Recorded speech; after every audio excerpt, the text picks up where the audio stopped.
And we are live. JT here. Welcome to the huddle. The huddle is where I sit down with successful people from the world of sport and coaching. It's to learn more about their journey to greatness. Why do I have these conversations? Because success always leaves clues. I want to take a moment to thank you, whether you are watching with us on Facebook or on YouTube, whether you are listening to the audio on the podcast. Thank you so much for being here with me and my special guest today. And here's my reminder to you. The mind is like a parachute. It works best when it's wide open. So my challenge to you is to go all in on this conversation, to remove any distractions and get laser focused in the here and the now. And I guarantee you, you will gain a valuable nugget of wisdom that will not only help you succeed in sport, but more importantly, in the game of life. I've been looking forward to my conversation with my special guest today. We had the opportunity to connect in the fall, and we've had some great conversations about the game of life, around how to be an optimal performer, about really how to integrate spirit, mind, body, but really just how to thrive in the game of life. So I asked him, and we moved into action and set this up. My guest in the huddle today is the head of sales with Limitless Minds. My guest in the huddle today is David Zeh. How are you today, brother? I'm good, man. I'm excited to be here. Yeah, it's been actually a pretty quick turnaround. We met probably November, December, and here we are doing a podcast. But no, it's really cool. It's cool to meet people on the same mission and just kind of talk through the things that we both see on a daily basis. So I'm excited, man. Yeah, for sure. Well, before we get kicked off, pun intended, I'd like to remind everyone the importance of counting your blessings. And for me, that's a daily practice. Some days I do it better than others, but I do find the days where I'm most consistent counting my blessings, I do find life feels a little bit lighter, feels a little richer, a little fuller. And I'm a firm believer that the biggest blessing you can give anyone is your time and energy. So again, I just want to thank you, brother, for blessing me and our community with some of your time and energy today. And really looking forward to a great conversation. Yeah, likewise, man. I appreciate you asking me to be on here. It's funny you say that. At Limitless Minds, we always say we start with gratitude. So I'm grateful for you. I'm grateful to be on here. We actually have a group chat, our entire organization, where every single day it's I would say 99% non-work related, someone posting what they're grateful for. And what we've learned and what the organizations we work with have learned is that if you start there, it's puts you in a position for a better day, right? And if you can always be thinking about what you're grateful for, instead of always be thinking about what you want to accomplish or what you want to do, and you let life get in the way, it's pretty easy to kind of forget that kind of stuff. So I love that you started with gratitude today as well. Great minds think alike, right? That's the cliche, right? Such these clues. Okay.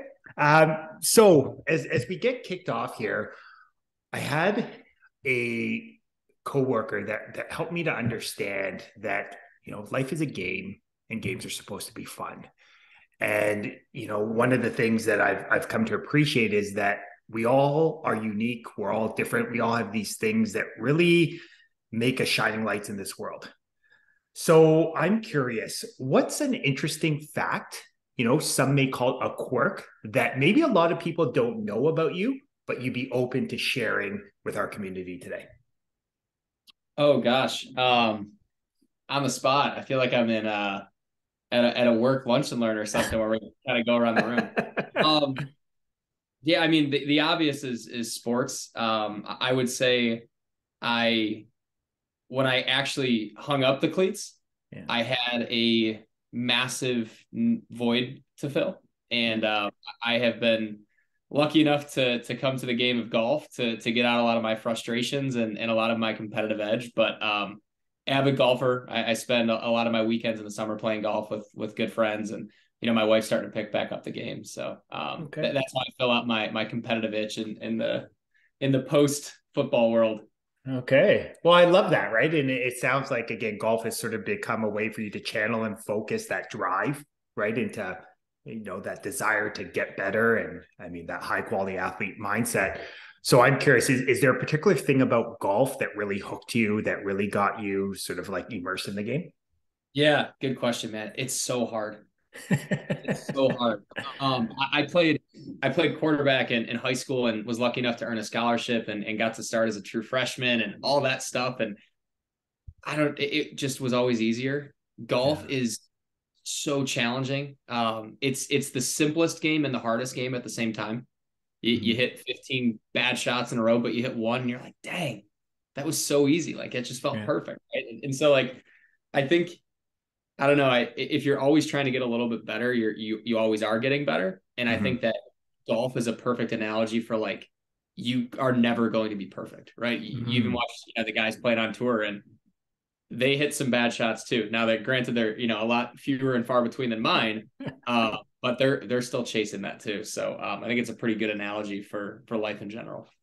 Yeah, and it's great. And what, again, I really heard from that was that idea, like, people often say be a, lifelong learner, but it sounds like golf is a perfect vehicle to be a long life learner, right? Where you're never going to get it perfect, but again, as you get up to the tee, or you get up to the green, and you just keep working at it, right? You take those focus reps, and you hit that shot that Yeah, makes yeah, all the and struggle worth it.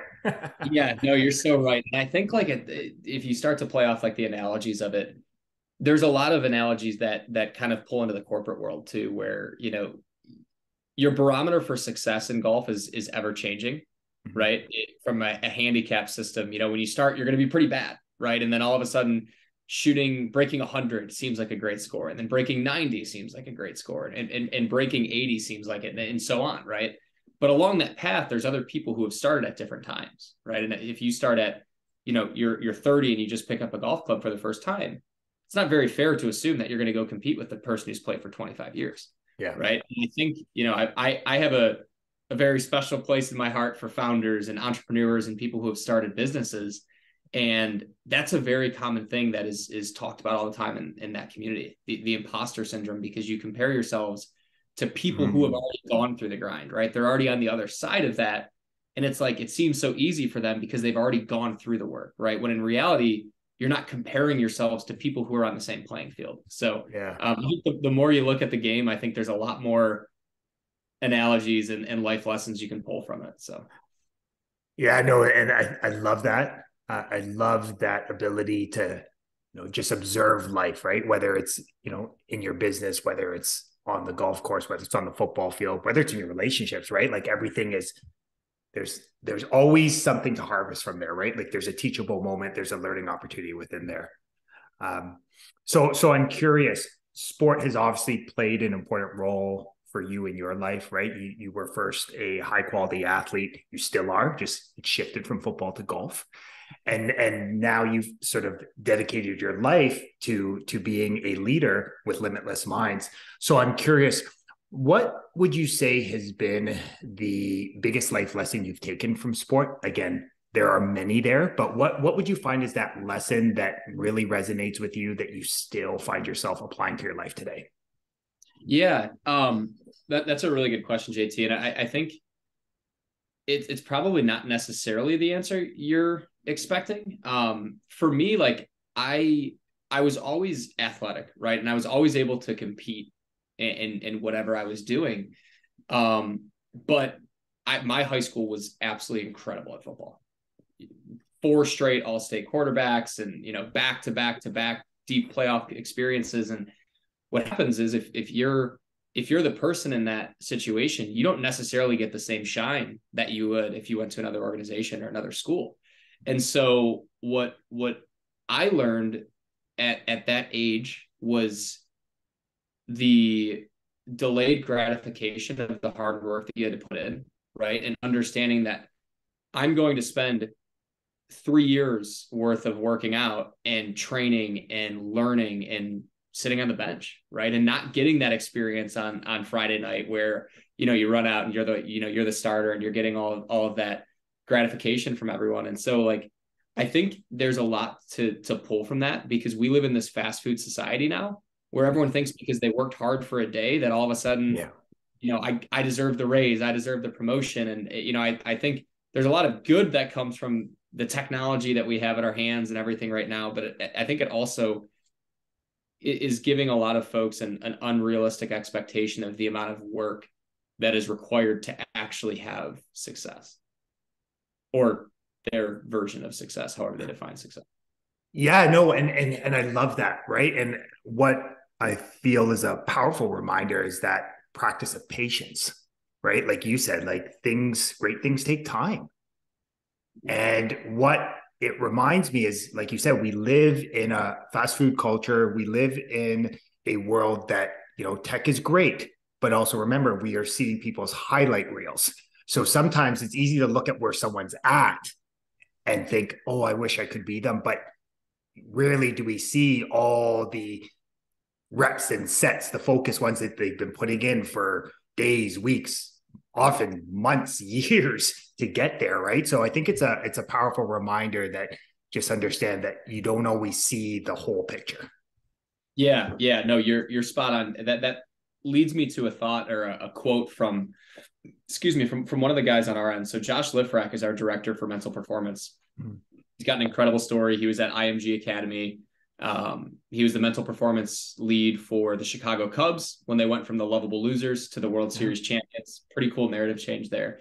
But he said something that was kind of an aha moment for me. And it really, really resonates. And it's exactly what you just said. Like, everyone looks at excellence as kind of like an arrival, right? Of like, okay, I do all of this work and then I'm excellent at something. And it's all of the work that you put in. When, his response is, excellence is actually an action, right? You're actually being excellent in the moment that leads you to your level of success, right? And so it's funny because we think about it in the corporate world, but he's making a joke and he goes, go send an excellent email, go send an excellent this, go do your next meeting, your next all hands, whatever it is, be excellent in that meeting. And that is actually what excellence is. And that consistently over time is how you have success, right? Excellence is not like an arrival or not a destination, if that makes sense. Yeah, no, it's a great analogy, and I love it because, again, it's that idea that high quality performers, as you know, because you're blessed to work with them, it's this idea they have this delicate balance and harmony between being goal oriented but process driven, right? Like you're saying, can you be excellent right now? Like, can I be excellent right now just having this conversation with you, right? Can I go all in and give you all of my time and all of my energy and attention and focus? Because from there, like you said, that's excellence, and consistently repeat over time. That's where the blessings and everything comes from that. Yeah, exactly. I love what you said about the highlight reel, because that's something we talk about often, and it's a tough part for the younger society, right? Because they all see everyone's Instagrams and everything, but they don't see the reality behind it. So I love that, man. Okay. So one of the things that connected us was, like you said, you took an excellent action. I remember you sent me an email, you check in, and then all of a sudden there we are a week later, we're having a conversation.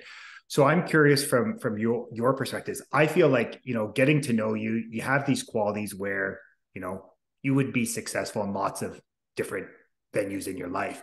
I'm curious, what inspired you to want to become of the Limitless Minds family and really sort of pursue this work? Yeah, no, I appreciate you saying all that, JT. So when I graduated college, you'll see all like the implants and devices and medical devices and stuff behind me. I went into the medical device industry, spent some time there, and I got recruited by a pharmaceutical company, Horizon Pharma. They were actually just acquired for $27 billion. So congrats to them. I'm sitting at a keynote address at our national sales meeting at the Bellagio in Las Vegas. It's day 4 of our national sales meeting. Might have been a little bit hungover. And I'm sitting in row 1, and we're about to have this keynote. And I've always been the person who was motivated by the ability to earn income, right? That's what I replaced winning sporting events with, is the ability to go out and sell effectively and, make money and provide for my family. So I was never the type of person who needed the keynote, right? I didn't need someone to get me all excited or motivated, because I was driven by the fact that I could make more money and provide more for my family, right? And so in walks a guy by the name of Trevor Moawad. And, for those who aren't familiar, Trevor was named by Sports Illustrated the world's best brain trainer. He worked with Nick Saban at Alabama, Kirby Smart at Georgia, Mel Tucker at Michigan State, the U.S. men's, U.S. women's national soccer team. He worked at IMG Academy for years. I mean, the amount, worked with Michael Johnson, Golden Shoes, like the list of people that he worked with is incredible, right? And so he goes on stage and gives the most impactful 60-minute address I've ever been a part of. And it wasn't like I was jumping out of my seat and high-fiving and, ready to run through a brick wall. It was just like, it just clicked. It made sense. It was things that you might practice at your best moments and not really have a name for. One of the ones I always talk about is the illusion of choice. So Nick Saban, when he, talks to his team at Alabama, new room of recruits, he says a couple things. First thing he says is, we're going to stop saying stupid stuff out loud. That's one of Trevor's quotes. And that leads to the compound effect of consistently saying negative things and what that can do to a team. But the other thing that he talks about is what's called the illusion of choice. And the illusion of choice is just that. If you want something, you don't really have a choice. Your choice is to get behind the actions and behaviors that you need to do to accomplish that, right? The easy example is, if you want to be in shape, JT, and you walk into my kitchen, there's an apple on the counter and a bag of Doritos, you know which one you have to eat, right? You know what your option truly is. But a lot of times we like to think we have a choice, and we really don't. So Trevor just hammered all of those points, and it was just this incredibly like tactful keynote where it made sense, right? And so there wasn't really much after that with Trevor. There was some kind of pull through, and little did I know at the same time that DJ Eitzen, a personal friend and mentor of mine who lives around the block from me, and Harry Wilson, who is Russell's older brother, Russell Wilson, Super Bowl winning quarterback. They were both national sales trainers at the same company. And at the same time, they were kind of hypothesizing, like, what separates the person who walks across the President's Club stage every single year from the person who has, for those who aren't in sales, it's very common for sales folks to have a really good quarter and then a down quarter, and a really good quarter and a down quarter. And the reality is, that's how you can kind of play the game to win money, right? But what Harry and DJ were trying to understand is, like, what is differentiating that person who continues to walk across that stage, right? And so at the same time, Russell was kind of building out his name, right? He had just won a Super Bowl, and I think he was in his third or fourth year in the NFL. And Harry was talking to him about, hey, I need a Trevor for my team. And they kind of laughed it off. And long story short, Limitless Minds was kind of spun up off of that idea, right? Of how can we democratize this level of coaching that is exclusive to elite athletes or exclusive to the top 1% of corporate professionals. And so fast forward a couple of years, I got recruited out of that company. I went to a medical device company, hence all the implants behind me. And I ended up starting my own company a few years ago. And DJ and I's relationship continued to grow. And luckily, he was my first client of my business. So I started actually recruiting people to go and work for Limitless Minds. And it was funny because one of the things a lot of people might not know about recruiting is it's sales, right? You are selling people to go join a new opportunity. And specifically, recruiting in the startup world is very, very challenging sales, right? Because generally you're getting people to leave an opportunity where they're having a ton of success, right? Because obviously people want to hire good people or good candidates or good workers, right? And get them to go to a place where there might not be a ton of brand recognition, or there might be some more volatility or some more risk. And what I realized was it was very, very easy for me to sell Limitless Minds, because, there were a lot of clients of mine, but Limitless Minds was like my partner, right? And DJ helped me start my business, and, they ended up completing their recruiting process of me to bring me over. And it's been awesome, man. But it's been something that has been ongoing for a long time. And just, there's a mission of mine with this to be able to provide what we provide to more people. And I think, we have a responsibility to continue to sell and grow and build this organization to where we can get this to the amount of people that we want. We have a pretty lofty goal. We want to impact 1 billion people. I know I told you that. And I think their initial number, and this was before I was on board, was something like 10 million. And, they realized they had to think a lot bigger. So we have a pretty lofty goal, but it's a cool ride, and it's something we're all super excited about. So long story short, they got their arms around me because they knew I was really bought in. Yeah. I love that journey. Right. And again, it just reminds me that every journey is filled with ebbs and flows, right? And I think back to, your connection to DJ and Harry there, and how that because you were excellent in that environment, in that opportunity, that adventure in your life led to this opportunity at Limitless Minds. I think back to how we got connected, right? Was a conversation that, where you reached out based on a conversation I had with someone else that was previously at Limitless Minds. So it reminds me of how life's all divine timing. And what really came up for me is you were sharing that, what you shared about Trevor, this idea of like, stop saying stupid stuff out loud and the illusion of choice. And what came up for me was from his first book. And what resonated with me was that story, that Bill Buckner story. I don't know why, but I remember having a business coach say, you got to read this. And I couldn't put the book down. Right. And I remember where Trevor mentioned the fact of a negative thought is 4 to 7 times stronger than a positive one. Right. And anyone that's in personal growth knows we have this like built-in negativity bias. And then when you say that stupid stuff out loud, it amplifies it 10 times. So then the chances of it happening are 40 to 70 times more likely. And I just remember when he shared that, and then he related it to the Bill Buckner, and anyone that is a baseball fan knows that that's one of those moments in baseball where it's we'll call it one of the famous bloopers of baseball. So it really, as you were sharing that, really reminded me of how this stuff actually comes to be in our world, especially in the sports world. Yeah. No, the Bill.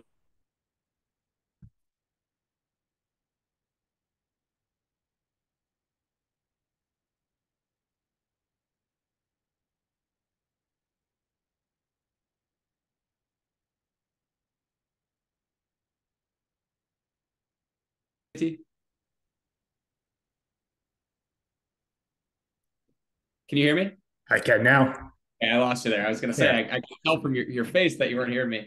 But yeah, the Bill Buckner story is crazy, right? And it's so funny because I call it toxic positivity or compound negativity, right? And what you're talking about right there is just that, is compound negativity. The compound impact that it has in a team environment for one person to say something negative out loud, or as Trevor would say, stupid. He might use a more colorful word, but for them to say something like that out loud, that does compound across the team. And if you can get your team to stop verbalizing, right? There's no way to get everyone to stop thinking it. Mm-hmm. But if you can just notice that you're thinking it and stop yourself from saying it, the transformative impact that has on the people around you is incredible, right? And so that's where, I know I got the book in transits here right now, but you'll read his second book, and he kind of talks about the aha moment of getting to neutral, which is the name of his second book. And his dad had called it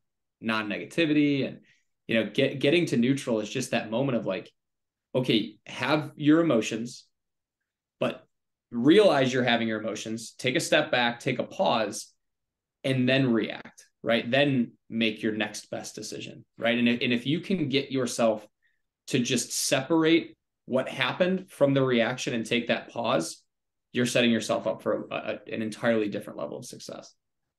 Yeah, no, I love what you're sharing there. And it's interesting, right? Like, as you say that, it's interesting. I think of like listening to Trevor's story about his dad being one of like the first like speakers on this idea of like positivity. right? Where what I love about Trevor's work is like, it's very factual and it speaks to a different lens because it's very applicable, right? Like there's simple concepts of just, there's simple concepts based on ideas that need to be practiced as habits.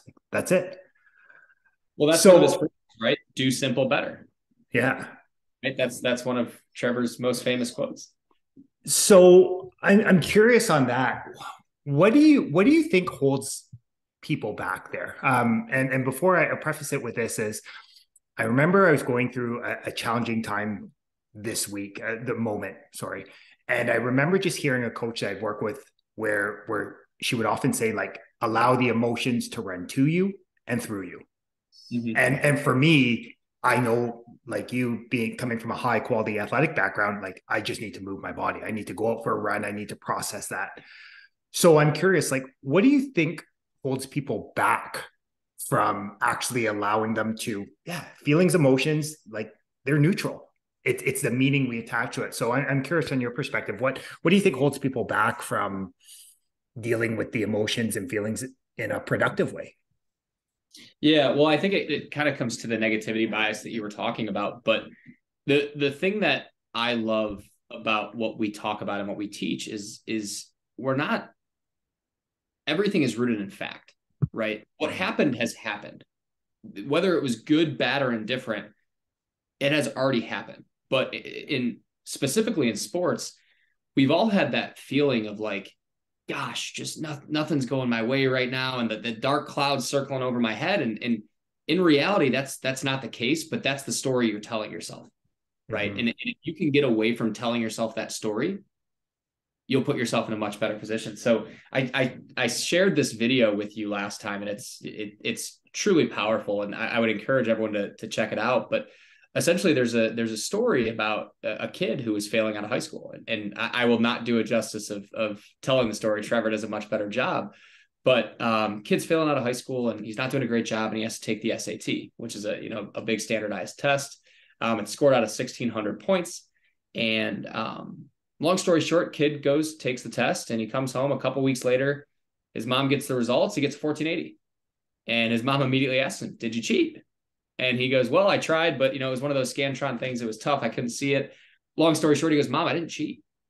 And so what he did was he started studying. He started doing what the 1480 kids were doing. He started studying, going to class, taking tests, ends up going to college, graduates from college, ends up being super successful in his career. And I think it was, 9-10 years later or something like that, the SAT did their audit, and they realized that they sent 3 people the wrong score, and he was one of those kids. He actually got a 680. And what's funny is what you're talking about is, and I know you say act as if all the time, right? Mm-hmm. If you can just, again, get behind the actions and behaviors of what success looks like, mm-hmm. and you're going to have that same form of success, right? If you're telling yourself that, gosh, nothing's going my way, of course it's not going to go your way, because you're putting yourself already a leg behind, right? So I think mm-hmm.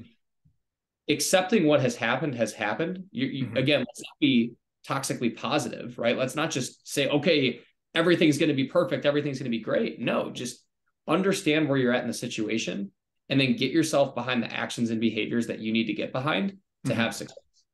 So, yeah, I love what you share there. It was interesting. The conversation I had last week on the podcast was around this idea of like, do you understand the difference between a fact versus a story? Right. And like you said, like there are things that are just based in facts. And when we live from that place, we're more objective. When we create stories, sometimes that can lead us down a road that we don't necessarily want to go. So I love that. And it reminds me that idea of, what you shared here is like, we're driving in a car. If you look back at, past mistakes, it's like staring in the rearview mirror of life, right? And if you constantly just stare in the rearview mirror, dwell on all the past failures, mistakes, eventually you're going to get a car crash. Yeah. But like you said, if you keep your eyes on the road ahead, you accept what has happened, but then you stay focused on what are thoughts and actions I need to take right now, be excellent right now. It's amazing how the journey will unfold, and you'll get to where you want to go faster with greater ease. Yeah. That one of our room tilters, Colin Henderson, uses the phrase, put your attention where your intention is. And I Mm. think it's really important, right? Because if you unpack that a little bit, like if you're intending on getting in shape, or you're intending on getting that awesome job that you've wanted, that is where your attention should be, right? And if you're only focusing on stuff that's already happened, but again, you're still trying to accomplish this, but as you said, you're looking in the rearview mirror.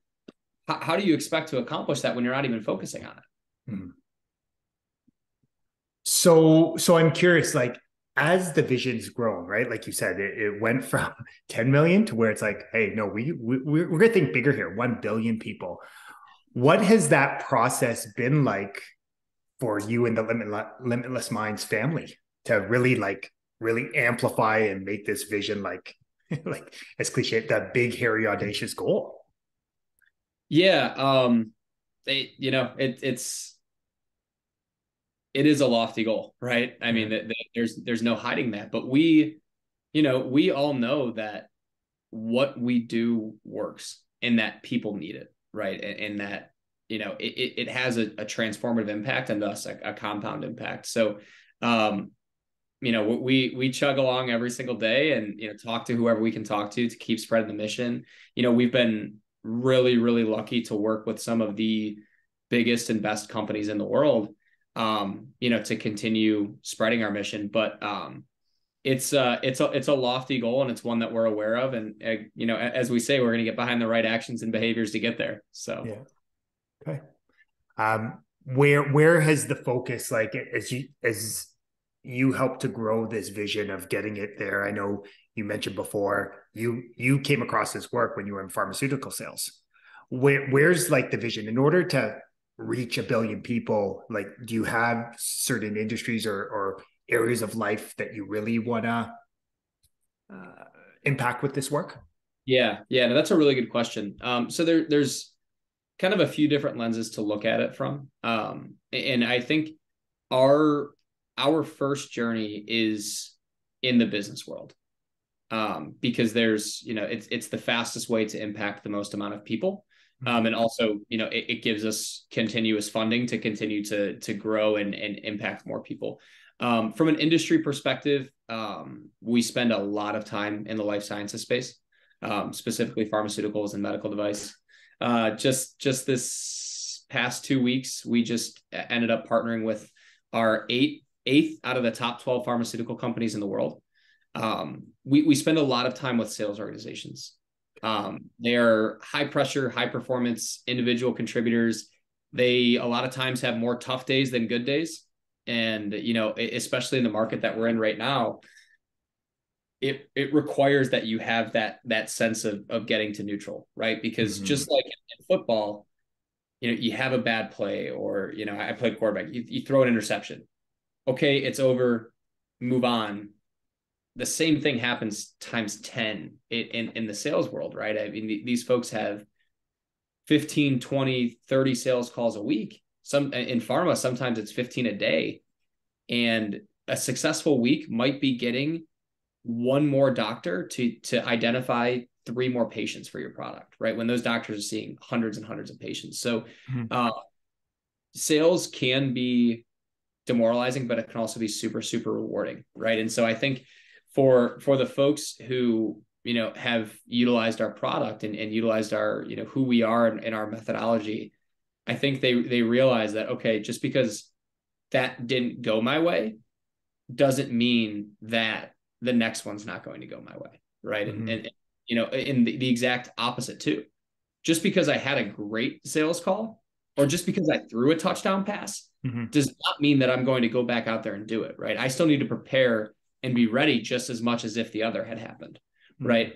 Trevor always talks about pressure being a privilege, right? Or Trevor always talked about pressure being a privilege, and that's so true, right? Like you get into that situation, and the sales equivalent is, hey, you just had an awesome quarter. Now all of a sudden you have a higher goal, right? That's a good problem to have. It's a good challenge to have. In the sports world, the pressure is the highest at the greatest stage, but it's a privilege that you're there, right? I mean, if the people that don't have pressure aren't in that privileged position, right? And I think like if you can get yourself to reframe how you think about Mm-hmm. things a little bit, or position them a little bit differently, you're going to feel much more confident and empowered in those settings. Mm. Well, it's interesting that you share that idea, like with the reframe, right? And anyone that's spent any time around, mindfulness, that ability, really, that is the one thing we can control, right? Is we have the ability to choose our next thought, which is free will, right? Is the thought precedes the action. So are you choosing wisely? Are you choosing an empowering thought, like you said, or a disempowering one? And when you really, does it mean you'll get it right 100% of times? But when you sort of remind yourself that and you stack those, as you were saying, choosing empowering thoughts, your results change, things get better. Yeah. If you can just think to yourself, what's the next best step in this situation? Take it, right? Again, we all have that day that just doesn't feel like it's going our way, or we all have that moment or that situation that just is not rolling our way. But that has nothing to do with what's coming after that, right? And it's just getting yourself to realize that. And the thing that I think is really important to note about like mindfulness or mindset or as we say, mental fitness, it's not just a one and done type thing, right? And by the way, no one is perfect at it, right? Everyone has bad days, everyone has bad moments, but it is truly something you have to work at. We are a mindset and wellness tech company, and we internally go through mindfulness training. We go through mindset training. We go through neutrality training because no one is perfect, right? But if you can, again, just start to identify and then make your reaction off of the identification of the problem versus your emotion of the problem. Yeah. So I'm curious, like that ability to go to neutral. Do you feel like the narrative, like the culture around these ideas, like, hey, like you need to put in the reps and sets, right, in the mental fitness every day, right? It's just like training your body. Do you find like people are more open to these ideas, or do you find that there's just certain industries like sales, business, sports they're more open to this right now? Yeah, that's a really good question, JT. I think there's definitely dominoes that fall a little bit easier. The sports world understands the need for mental conditioning, right? If you look at the NFL, they have teams of mental conditioning coordinators. You look at college football programs, the same thing. And it's translating a lot more to what we call like the business athlete or the corporate athlete.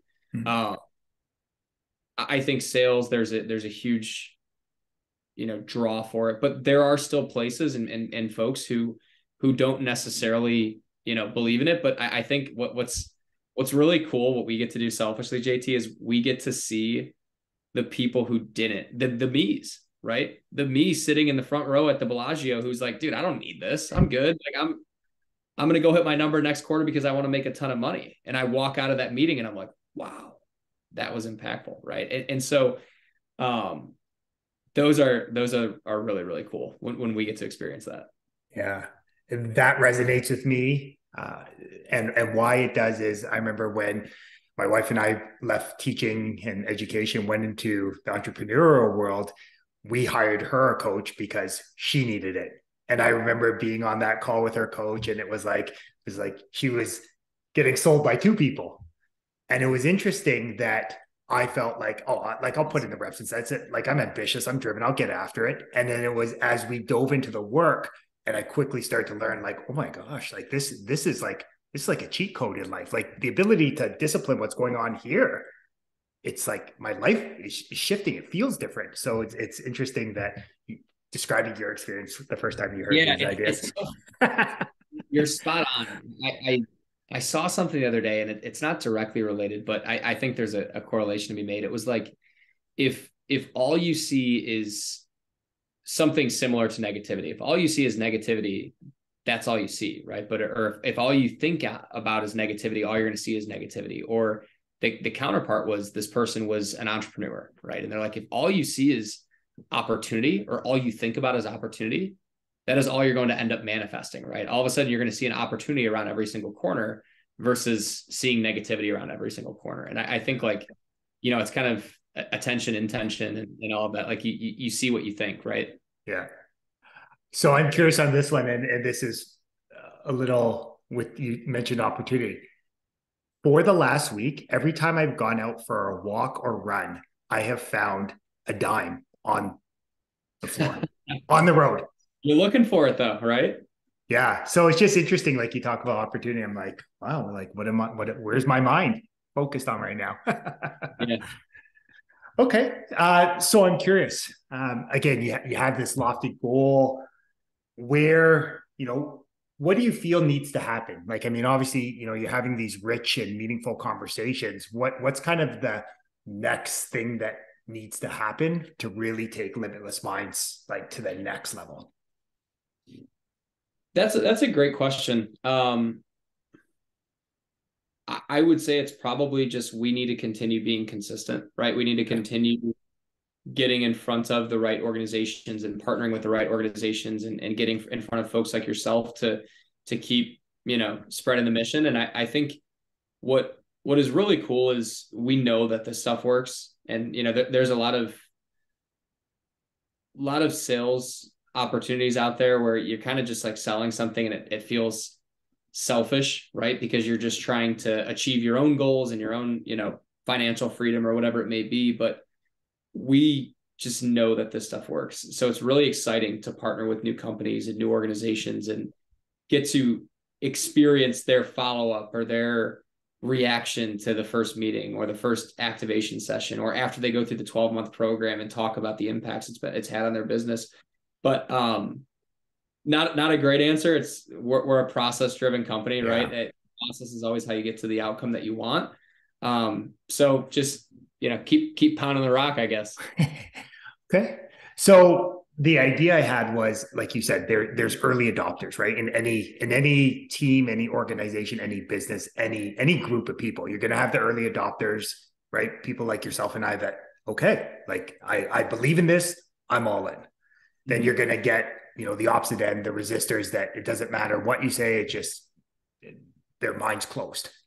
So what would you say maybe to like someone who's kind of sitting on the fence with this and maybe they're thinking about integrating some mental conditioning into their team, their organization? What would you say is the thing that's, I don't know, what would you tell that coach, that leader, that parent?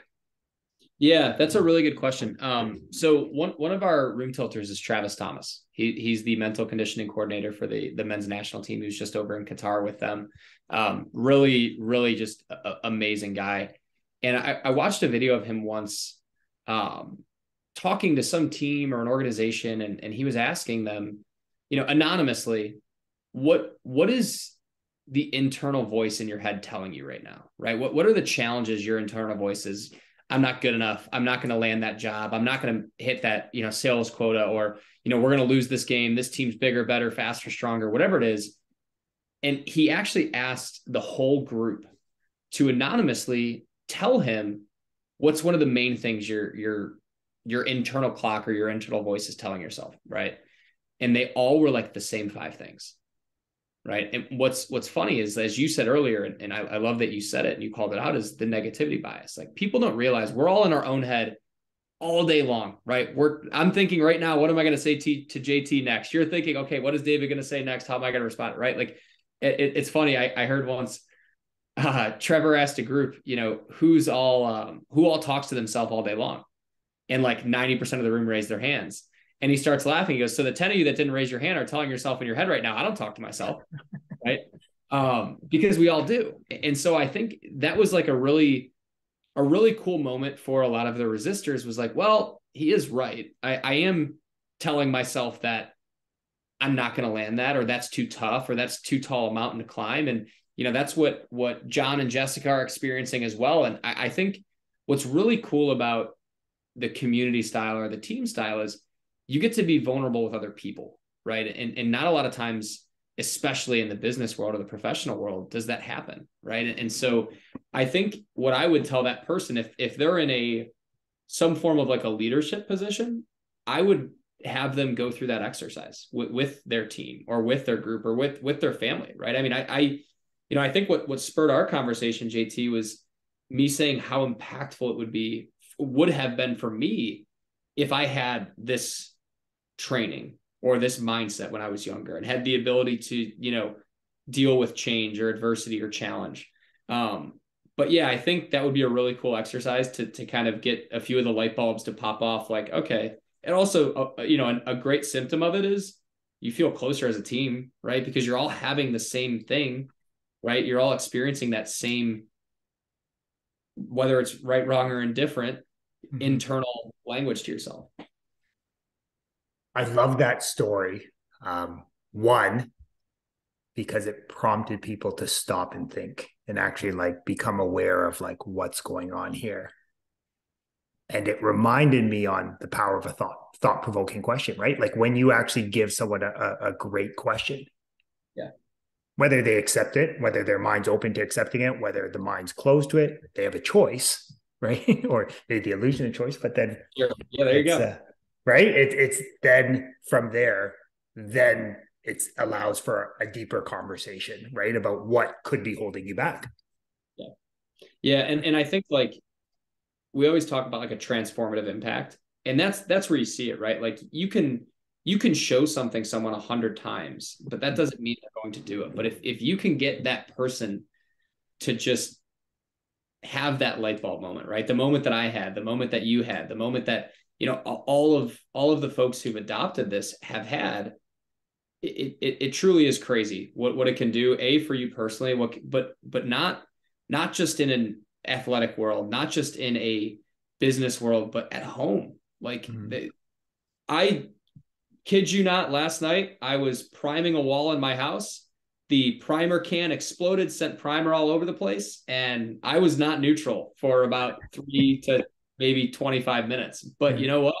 Once you get to the other side of it, like you do the right thing, you take the next best step. There are situations at home where that stuff matters, right? And you kind of like, you get to a point where you kind of laugh it off, like, yeah, I realize I'm just super frustrated right now about something, and it's like, whether I'm happy about it or mad about it, it's not going to change that it happened, right? Yeah. And I think like it's an interesting like thought journey to go on with, especially like with yourself once you start to realize.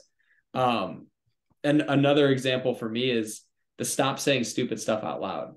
So we talked about golf a little bit earlier, and for those who don't golf, there's a handicap system, right? Which the handicap system is aligned or designed to where any of us can play a match fairly, right? Basically, if you shoot 10 strokes above par, you are a 10 handicap for ease of use, right? And going into last year, I was a 12 and a half handicap. And I just committed to, and again, by no means was I perfect, because generally in athletics, I wear my emotions on my sleeve, but I just committed to just realizing my frustrations, and whether I was able to not actually say it out loud or say it out loud and realize to myself, like, you're an idiot. Come on, man. You're good. Stop saying that stuff. Just realize that has nothing to do with what's going on. Laugh it off. And it's funny, I went from a 12 and a half handicap to a 7.5 handicap. So my score got 5 strokes better just by, again, not even, you could argue I wasn't even effective at stopping saying stupid stuff out loud. But what I was aware. And just even that moment of awareness versus something happens, your reaction happens, to something happens, think about it, then react, it is monumental. It's again, and I am a heart on my sleeve, emotional type of guy, and I'm not perfect at it, but it's helped me so much. Yeah. And hearing you describe it, it's freeing, right? Where you stop allowing your external results to control the way you think and feel, right? And it's an act, more importantly, right? So love it. Okay. So I'm curious. I definitely know that this conversation has sparked some interest. What is the best way for someone to learn more about Limitless Minds? Maybe someone wants to connect with you about, how they can start to embed and integrate some of this into their, high quality team and organization. What would be the best way to connect with you or Limitless Minds? Yeah. A couple different ways. You can check us out on our website, limitlessminds.com. We are a business focused company, so we have a pretty strong presence on LinkedIn. Check me out on LinkedIn. You can check us out on LinkedIn. Again, Limitless Minds. You can find me on there as well. You can also, I would if nothing else, for all the individuals out there, read Trevor's books. They're incredible. It takes what it takes, getting to neutral. I always joke, like I had to take a deep breath after I finished It Takes What It or Getting to Neutral. Like it was just an incredible story, and I'm so excited to get your reaction after you read it, because it is that good. It is that powerful. But yeah, read the books.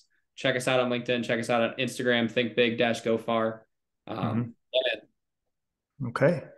Well, I'll be happy to share out all those links in the description, whether on the podcast, whether on YouTube or on Facebook. So happy to do that. David, I want to take a moment to acknowledge you. I want to acknowledge you for the great man you are, right? The great husband, the great son, the great teacher, mentor, but more importantly, the amazing human being you are. You know, the one thing that I definitely come to appreciate of you from our conversations is just how passionate you are about this work, and how like you're just on a mission to share these simple ideas with more people to make it more accessible, because you know how life transforming and life altering it can be. So I just want to thank you for being that human being and inspiring me to think bigger in my life. So thanks for that, brother. Yeah, thank you, man. I don't know how I can one up that, but no, I'm excited to be here. I think we're both really blessed to be able to have a platform to where we can actually help people and have, get to experience their aha moments, right? Because we know that they happen and we know that they're out there. But no, it's super exciting, man. It's fun stuff. I'm happy to be here, and I can't wait to continue tuning in. Okay. So, folks, David dropped so many valuable nuggets of wisdom that will not only help you succeed in sport, but more importantly, in the game of life. But as I remind you every week in the huddle, knowledge is potential power. It's the consistent and focused application of great knowledge that actually creates great results. So my challenge to you is to take one of these valuable nuggets of wisdom and go apply it to your life today. And as I like to remind you every week in the huddle, you are deserving of greatness. You are worthy of greatness. You are greatness. And my only ask from these conversations is that if it resonated with you, if it touched your heart, then please share it with a friend, a loved one, a teammate, or someone that you feel just needs to hear these empowering messages. The more people we have listening, understanding, and applying these simple ideas to their life, the more blessed this world will be. As always, I love having these conversations, and I look forward to chat with you next time in the huddle. Have a blessed day, everyone.